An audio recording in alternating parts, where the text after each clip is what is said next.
le côté de la paracha. Maintenant, on va faire donc notre petit quiz de Pessah. Je crois qu'elle n'est pas à l'heure. Quelle heure il est? Que je sache à peu près. Moins 10. Ok, alors on va faire vite. Je rappelle, petit 1, que vous pouvez envoyer si vous avez des questions sur WhatsApp. Je réponds, l'inéder, le plus rapidement possible. Donc tout ce qui est cachérisation, etc. Enfin, tout ce que vous voulez. Deuxièmement, je n'ai pas l'habitude de le faire, mais je fais un petit appel, ceux qui peuvent aider. On a la chance qu'on est en train de structurer l'association, et donc elle va être créée bientôt, Bezrat Hashem. Ça a un coût. Ceux qui peuvent aider, ça pourra nous aider. Alors, bah justement, ça, on va en reparler. Donc, petit 1. Quels sont les mitzvot qui se présentent à nous à Rosh Chodesh Nissan? Quels sont les mitzvot qui se présentent à nous à Rosh Chodesh Nissan? David? Birkat Eilanot, très bien. Il y en a 3. À Rosh Chodesh Nissan. Kimcha d'Episra, très bien. Et la dernière qui est un minag, pas vraiment une mitzvah. Non. Alors déjà on explique les deux premières. Birkat Eilanot, on a la mitzvah depuis Rosh Chodesh Nissan de trouver 2 arbres fruitiers qui sont en fleurs. Et on a 2 qui sont juste derrière. Ceux qui voudront, on le fera avec Bezrat Hashem à la synagogue. 2 arbres fruitiers qui sont en fleurs et on fait une bracha dessus. C'est une mitzvah qui concerne les hommes comme les femmes. Et on a tout le mois de Nissan pour faire cette bracha-là. Donc c'est vraiment quelque chose de très important. On remercie Hashem sur toute la création et sur toute la diversité qu'il a mis à notre disposition. Ça, c'est Birkat Eilanot. Kimcha de Bitra, c'est effectivement la responsabilité qu'on a.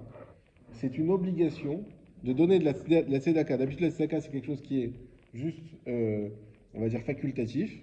Là, c'est une obligation de faire en sorte que tous les pauvres de notre ville, et je précise de notre ville, aient de quoi passer Pessah et les matzot pour Pessah au minimum, voire le vin pour les 4 coupes. Donc, c'est-à-dire qu'il faut donner cette mitzvah de Kimcha d'Episra. Ceux qui ne savent pas où donner, on peut donner ici à la Merkazite. Bon, au Prachem, on a la chance, c'est qu'ils s'occupent de tout ici. Et donc, vous pouvez déposer là, ou donner à quelqu'un qui prie le matin ici, déposera pour vous. La mitzvah de Kimcha d'Episra. Donc, de faire en sorte que les pauvres de notre ville aient de quoi passer Pessah.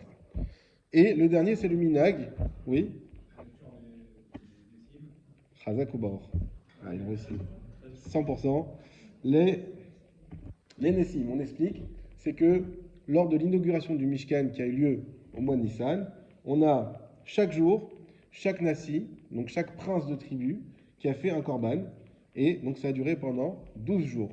Et donc nous lisons pendant 12 jours, chaque jour, le korban qui a fait le Nassi, c'est un minak pour rappeler ça. D'ailleurs, c'est pour ça qu'on ne fait pas de tachanoni, de supplication pendant tout le mois de Nissan, parce que chaque jour était comme un Yom Tov, puisqu'il y avait un korban pour fêter l'inauguration du Mishkan.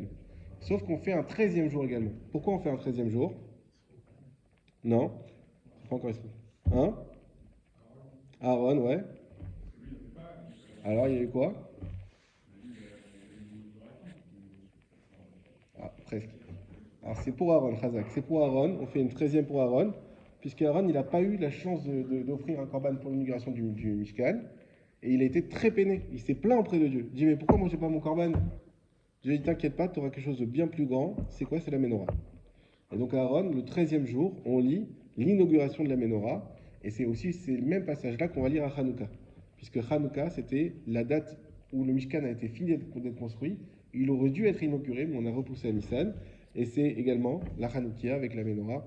Voilà. Donc ça, c'était la première question. Deuxième question.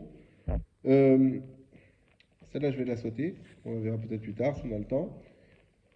Peut-on cachériser les plaques du four pour Pessah? On rentre tout de suite dans la bagarre. Voilà. Est-ce qu'on a le droit de cachériser les plaques du four pour Pessah? Si oui, comment?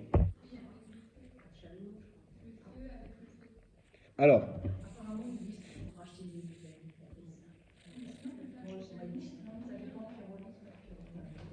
très bien, j'entends des trucs qui sont bien. Chalumeau, pyrolyse, changer les plaques. Ok, donc nous on ne peut pas cachériser. Chalumeau?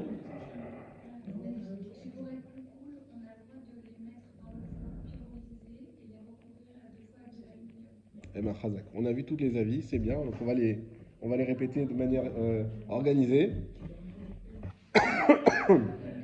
Premier 1. Et aussi ne pas utiliser le four, comme ça au moins. Le four, on va en parler plus tard. Mais si je n'utilise pas le four, il y a toujours le problème des plaques. Donc, premier avis, c'est ce qu'on appelle le liboun gamour.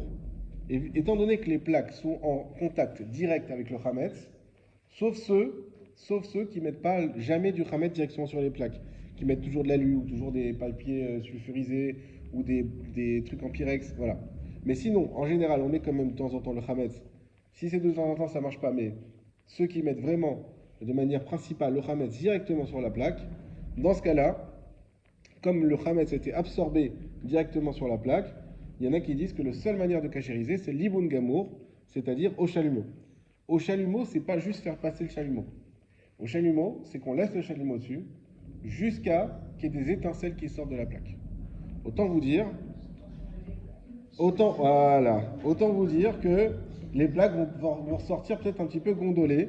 Elles ne rentreront plus dans la partie qui leur est attribuée. Donc, chalumeau, mauvaise solution. Moi, je l'ai jamais fait, mais ceux qui l'ont fait l'écrivent dans les livres de ne pas le faire, si on aime nos plaques. Donc, on oublie chalumeau, mais ça va marcher. Oui, mais pas, c'est l'iboun cal qu'il faut. C'est juste passé, comme ça, et c'est sur certaines choses, pas sur les plaques du four. Deuxième façon. Si. Oui, oui, là oui. Oui, là oui. Deuxième façon de.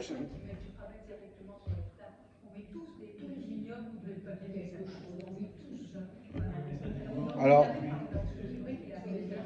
la plaque noire, je sais pas, moi des fois les schnitzel, je les mets comme ça sur la plaque noire. Les chalotes aussi, il y en a qui peuvent les mettre comme ça, je sais pas. Chacun avec sa façon de faire.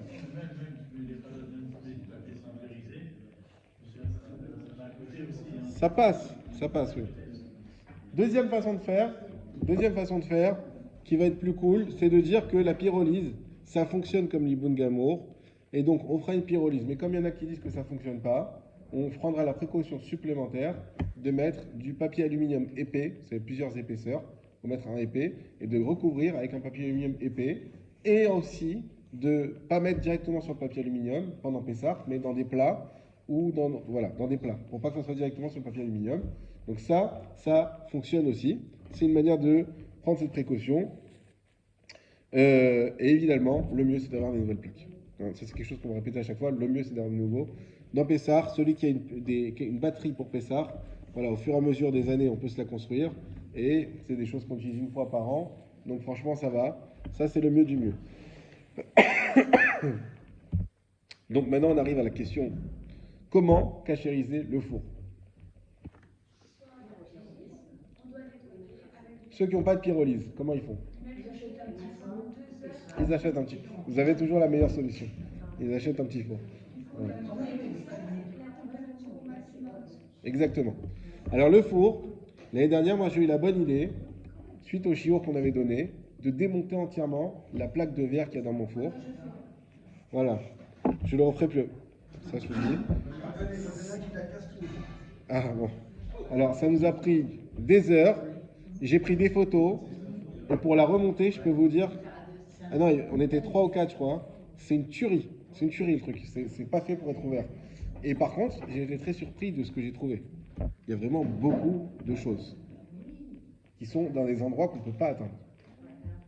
J'ai posé la question à mon Rav, le Dayan de Tel Aviv, le Rav Yonatan Sevor. Il m'a dit il y a une halakha qu'on trouve dans le Shulchan Aruch. Un chametz qu'on ne peut pas atteindre, c'est pas grave. On le considère pas.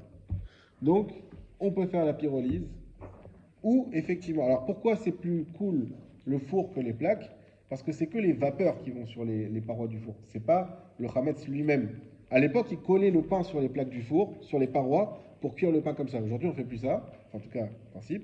Donc, on met dans les plaques, et du coup, c'est juste la vapeur qui s'est introduite. Et donc, pour l'enlever, soit on a la pyrolyse, c'est très bien, ou soit sinon, le Rav Yosef, il valide aussi de laisser chauffer le four à la température maximum pendant, il dit pas 2 heures, pendant 20 minutes. 20 minutes, une demi-heure, on laisse cuire, chauffer. Évidemment, je ne vous l'ai pas dit, excusez-moi, mais il faut bien laver avant, bien laver les caoutchoucs, etc. Le mieux du mieux, il y en a qui disent que le four n'est pas cachérisable, c'est une minorité, mais elle existe, et notamment le Rav Eliaou, Rav, Rav Eliaou, qui était l'ancien Rav Mordechai Eliaou, lui, il dit que le four n'est pas cachérisable.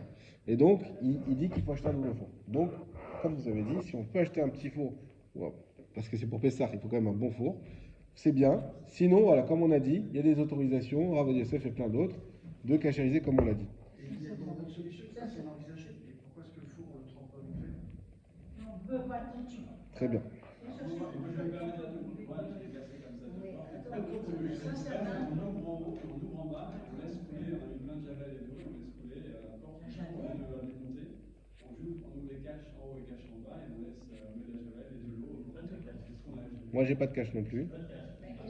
Moi, t'enlèves des vis, après, pouf, tout tombe d'un coup, il y a 8000 vitres. En fait, tu crois qu'il y en a que deux, mais il y en a plein.